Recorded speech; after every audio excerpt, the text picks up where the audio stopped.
No Natal, meus pais deram à minha filha de 9 anos um iPhone novinho em folha. Ela se iluminou de alegria. Depois ligou o aparelho, franziu a testa e disse: Mamãe, quem é esse? Eu olhei para a tela inicial e congelei.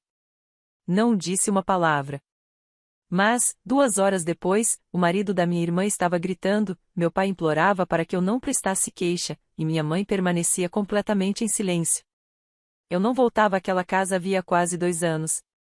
Desde a última briga explosiva, quando disse, sem rodeios, à minha mãe e ao meu pai que, se eles cruzassem mais uma linha comigo ou com a minha filha, estaríamos acabadas.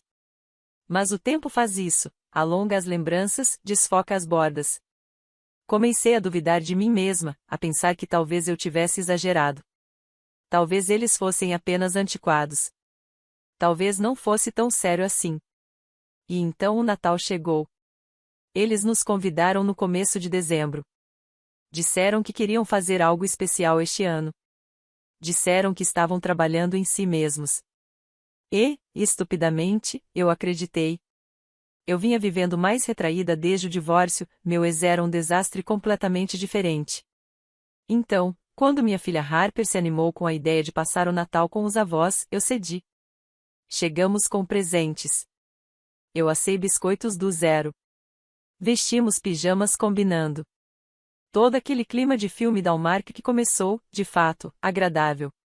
Minha mãe abraçou Harper por mais tempo do que o normal. Meu pai até ajudou a arrumar a mesa. Nenhuma tensão, nenhuma alfinetada. Eles distribuíram os presentes e sorriram como se nada de ruim jamais tivesse acontecido entre nós. Então chegou a hora do grande presente.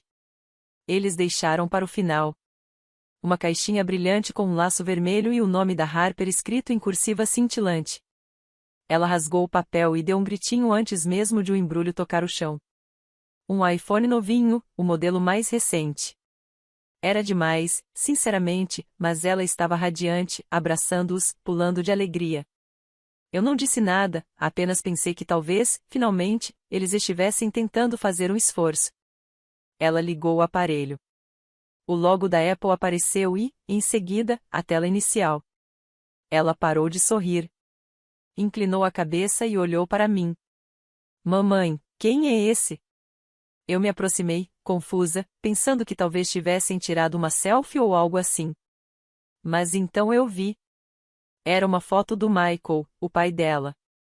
A Harper nunca tinha visto o rosto dele. Eu nunca mostrei uma foto, nunca contei que ele estava morto. Ele morreu em um acidente de carro 3 semanas antes de ela nascer. Por anos, eu dizia que ele estava trabalhando no exterior, só até ela ser velha o suficiente para entender, só até eu conseguir contar de um jeito que não a destruísse. Senti o sangue sumir do meu rosto. Não disse uma palavra. Minha mãe ficou subitamente muito quieta. Meu pai começou a mexer na ponta da toalha de mesa. E o marido da minha irmã, Dan, começou a rir de forma constrangida, como se tudo aquilo fosse uma pegadinha engraçada. Harper olhou para mim de novo, esperando uma resposta. Eu disse que precisávamos ir embora naquele instante. Sem desculpas. Eu arrumei nossas coisas, me despedi em silêncio e fui embora antes que eles pudessem fazer perguntas. Mas, dentro da minha cabeça, algo se quebrou. Eu sabia exatamente o que eles estavam fazendo. Aquela foto não foi um erro. Foi uma mensagem, uma punição por eu ter mantido a Harper longe deles, por ousar impor limites, por ter deixado a família e começado meu próprio negócio sem eles. Eles usaram a minha filha para mandar esse recado. 2 horas depois, meu telefone não parava de tocar. Dan gritava no viva voz, me acusando de ser dramática. Meu pai implorava para que eu não transformasse aquilo em algo maior do que era, e minha mãe não disse uma palavra. Eu não respondi. Apenas abri meu laptop, entrei nas minhas contas e comecei os primeiros passos para cortá-los completamente da minha vida. Eles estavam prestes a aprender que a filha que tentaram quebrar era justamente quem mantinha tudo de pé. Na manhã seguinte, eu já estava sentada à mesa da cozinha com o laptop aberto, e a Harper ainda dormia no quarto. Eu não chorei. Não andei de um lado para o outro nem liguei para ninguém para desabafar. Eu apenas comecei a clicar. Primeiro, cancelei o acesso ao cartão de crédito da família, aquele que meus pais usavam para despesas inesperadas. Engraçado como a definição deles de inesperado sempre virava cremes de luxo para o rosto, contas de restaurantes e melhorias nos móveis da sala. Eu vinha deixando isso passar havia mais de um ano. Não porque estivesse tudo bem, mas porque pensei que talvez eles amadurecessem algum dia, que alguma parte deles aprendesse a ser avós decentes. Não mais. Fechei a conta completamente.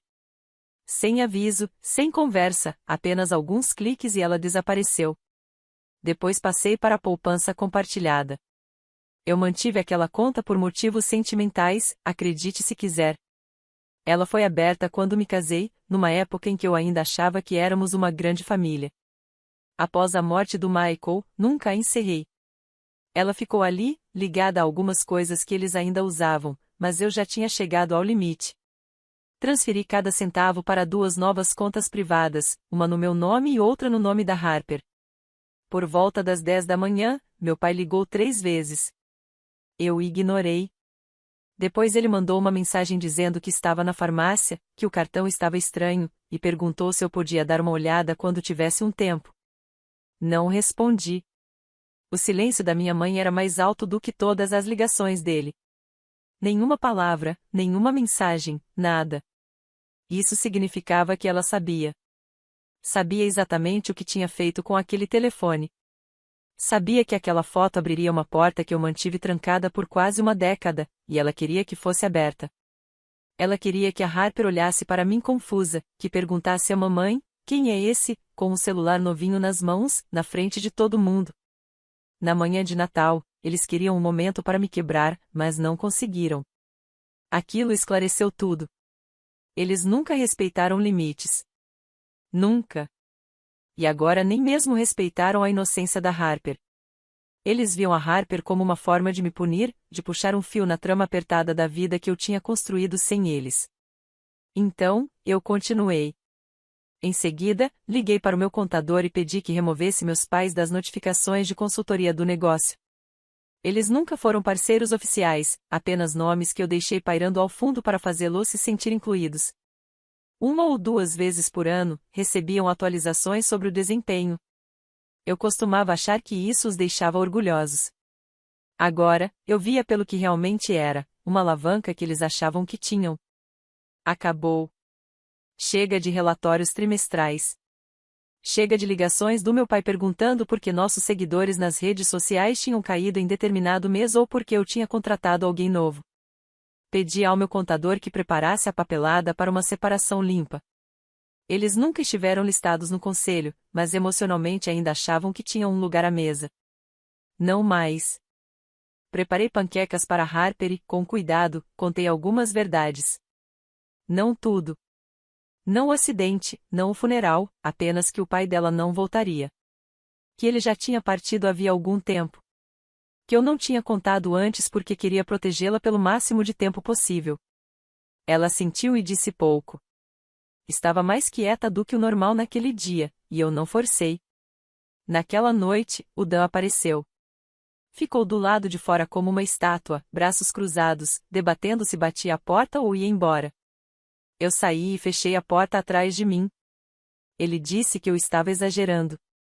Disse que meu pai estava arrasado e que minha mãe não tinha falado o dia inteiro, que eu tinha machucado a família inteira por causa de uma foto idiota de papel de parede.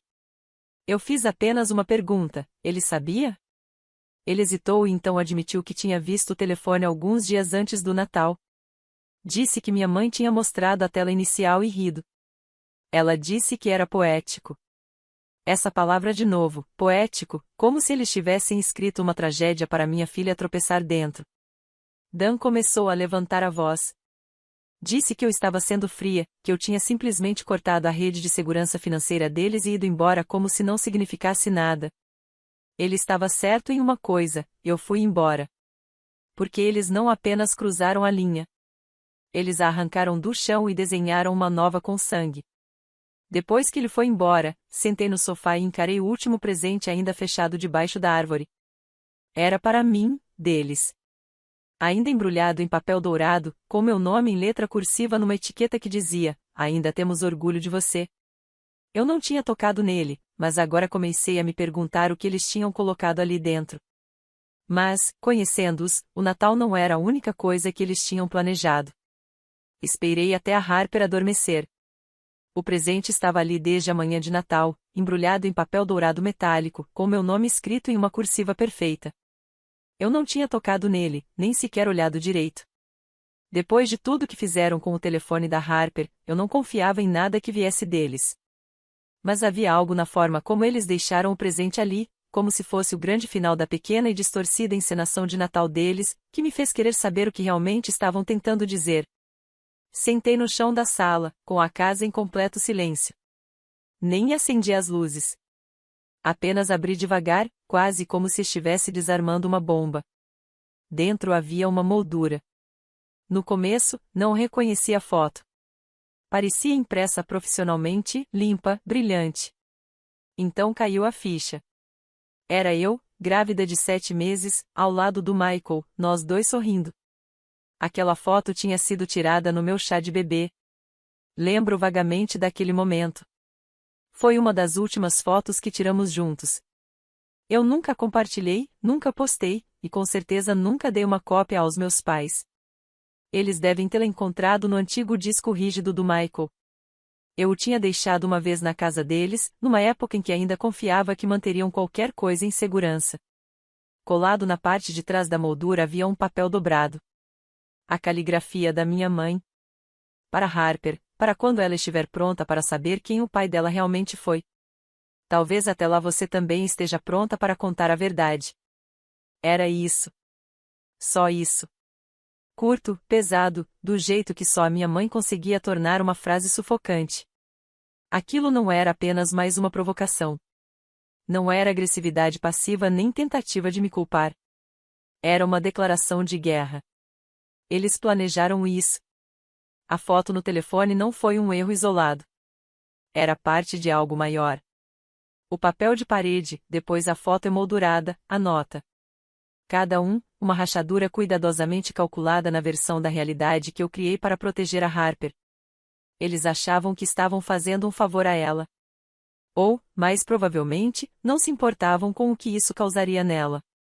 Aquilo era sobre me fazer sentir uma mentirosa, sobre mostrar a todos que eles sabiam mais, que eram eles os detentores da verdade, não eu. Eles queriam que a Harper visse o rosto do Michael antes de eu estar pronta. Queriam que ela fizesse perguntas para as quais eu ainda não tinha respostas.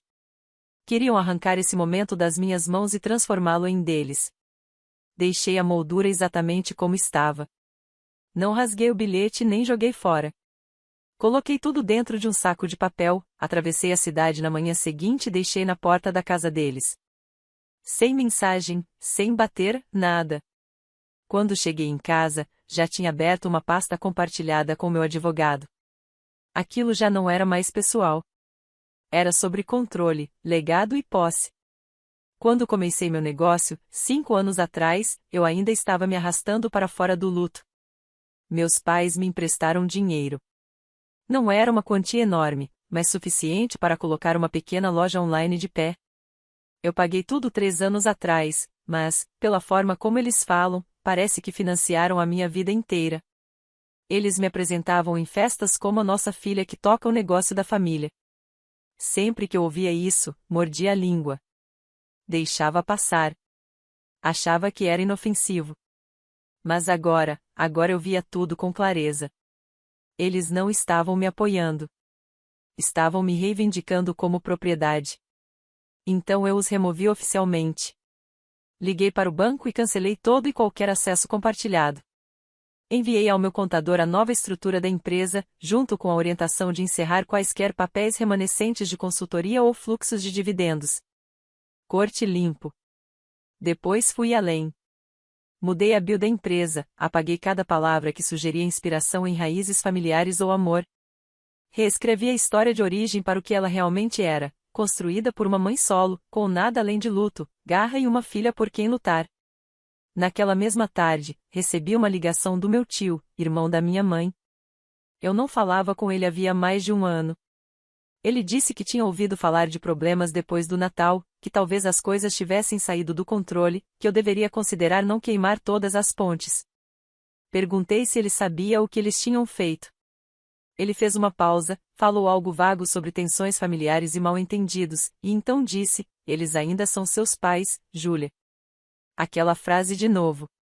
Todo mundo sempre volta a ela. Eles ainda são seus pais, como se isso fosse desculpa para tudo, como se apagasse o que fizeram com uma menina de 9 anos que só queria brincar com o celular novo e acabou encarando os olhos de um fantasma que nem sabia que existia. Eles usaram a Harper para me punir. Então eu usaria a única linguagem que eles sempre respeitaram: controle, poder e dinheiro. E aquilo era só o começo. 3 dias depois do Natal, recebi um e-mail do departamento de fraude do banco empresarial. Alguém tinha tentado acessar a conta da minha empresa a partir de um dispositivo não reconhecido. Várias tentativas de login falharam, seguidas de uma tentativa de redefinição de senha. O sistema bloqueou tudo imediatamente. Liguei para o banco, confirmei que não tinha sido eu e pedi o endereço de IP. Levava direto à casa dos meus pais, nem sequer a um local diferente. Eles nem se deram ao trabalho de esconder.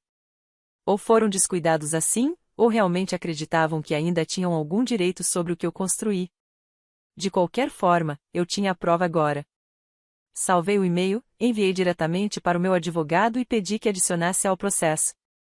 Na manhã seguinte, uma carta registrada apareceu na minha porta. Era dos meus pais. Uma carta de verdade, impressa, com 4 páginas. Não era um pedido de desculpas. Era uma lista. Um detalhamento de todas as formas como, segundo eles, eu tinha me beneficiado deles ao longo dos anos. Dinheiro que me deram na faculdade. Favores de babá. Móveis de quando saí de casa pela primeira vez. Um cheque de $1.200 de quando eu estava grávida de 6 meses e não conseguia pagar o conserto do carro. Cada item vinha com data e um valor estimado.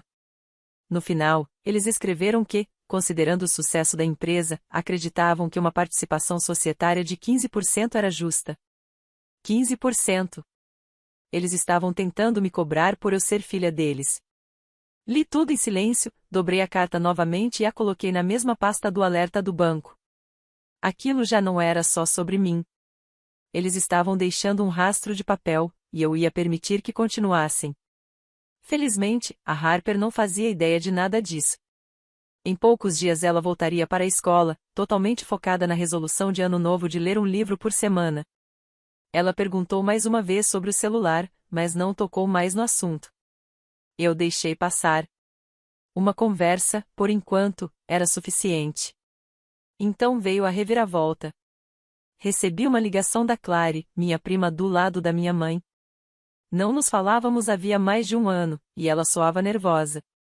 Disse: acho que você precisa saber de uma coisa. A vovó ficou sabendo. Ao que tudo indica, minha avó, mãe da minha mãe, ouviu alguns pedaços do que aconteceu no Natal. Não a história inteira, mas o suficiente para ligar para minha mãe e fazer perguntas. E aquela conversa deu muito errado. Tão errado que minha avó disse, sem rodeios, que se ela não se desculpasse comigo de forma pública e sincera, cortaria meus pais da herança. Aquilo foi inesperado. Minha avó nunca se envolve em drama familiar. Ela se mantém neutra como se fosse um trabalho em tempo integral. Mas algo nisso tudo cruzou uma linha até para ela. Talvez tenha sido a foto. Talvez a manipulação. Talvez o fato de agora estarem tentando me extorquir como se eu fosse um negócio que deu errado. De qualquer forma, eles entraram em pânico. 2 dias depois, minha mãe apareceu na minha porta. Eu não sabia que ela vinha. Só abri porque pensei que fosse uma entrega. Ela estava ali, segurando um pote de Tupperware, como se fosse um dia normal. Eu não disse nada, apenas olhei para ela. Ela perguntou se podíamos conversar. Disse que as coisas tinham se confundido e que só queria consertar tudo. Fiz apenas uma pergunta: foi ideia sua colocar aquela foto no celular da Harper? Ela não respondeu na hora. Ela baixou o olhar, depois levantou de novo e disse: você não pode mantê-la no escuro para sempre, Julia.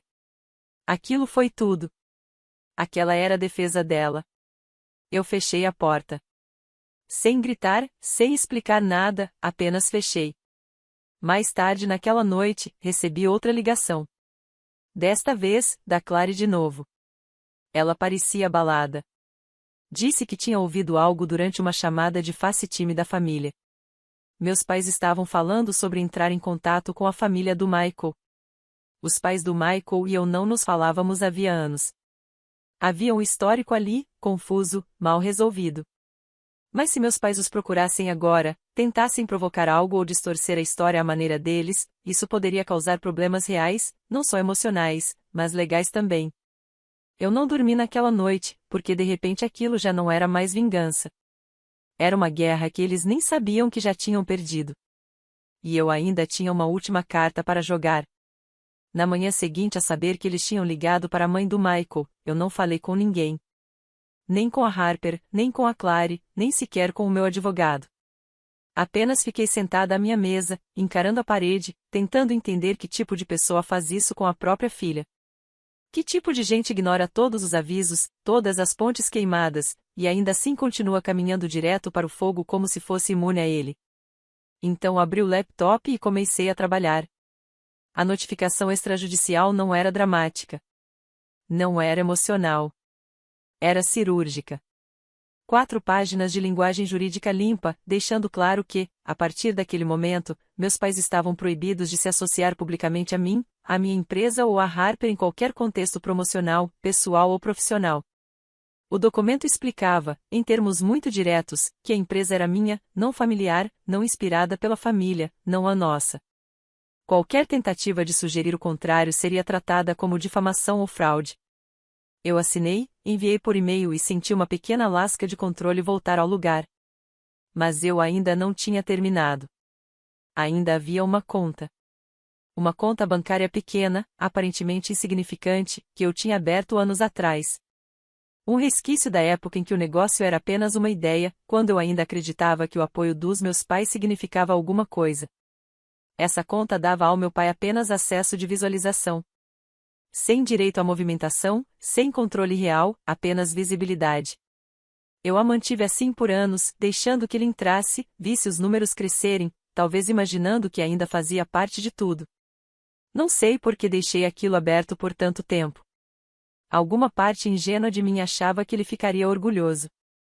Fechei a conta naquela mesma tarde e transferi os fundos, pouco menos de $28.000, para a conta de educação da Harper. Em seguida, encaminhei o e-mail automático de confirmação para o meu pai. Sem assunto, sem mensagem, apenas o aviso: esta conta foi encerrada pelo titular principal. 15 minutos depois, meu telefone começou a acender. Meu pai, depois de novo, depois o Dan, depois minha mãe. Nenhum deles deixou mensagem de voz. Nenhuma. Apenas o silêncio das chamadas que tocavam um pouco mais do que o normal antes de desistirem. Eles ainda achavam que eu ia ceder, que atenderia para gritar, chorar ou me explicar. Mas não havia mais nada a explicar. E então as consequências começaram. A Clara apareceu na minha porta sem avisar. Eu a deixei entrar, em grande parte porque ela tinha sido a única que ainda não tinha tomado partido. Ela ficou parada, sem jeito, no corredor, segurando uma sacola com um bolo de limão e um bilhete escrito à mão pela minha mãe. Eu não peguei. Perguntei o que dizia o bilhete. A Clara hesitou. Ela quer que você pare. Ela diz que isso foi longe demais. Que acha que você vai arruiná-los. Eu olhei para ela e fiz uma única pergunta: eles te contaram o que fizeram com a Harper? O rosto da Clara caiu. Ela assentiu. Disseram que não achavam que isso teria importância. Que a Harper precisava saber que eu só estava adiando o inevitável. Aquela foi a defesa deles. Que estavam fazendo isso pela Harper. Como se escolher destruir a inocência de uma criança, na manhã de Natal, com a foto de um homem morto, fosse um ato de compaixão. A Clary não os defendeu. Para ser justa, ela não tentou justificar nem inventar desculpas. Apenas disse sinto muito e deixou o bolo de limão na varanda antes de ir embora. Naquela noite, tomei uma decisão. Escrevi um comunicado, nada dramático, apenas uma mensagem para meus clientes, parceiros e assinantes da newsletter.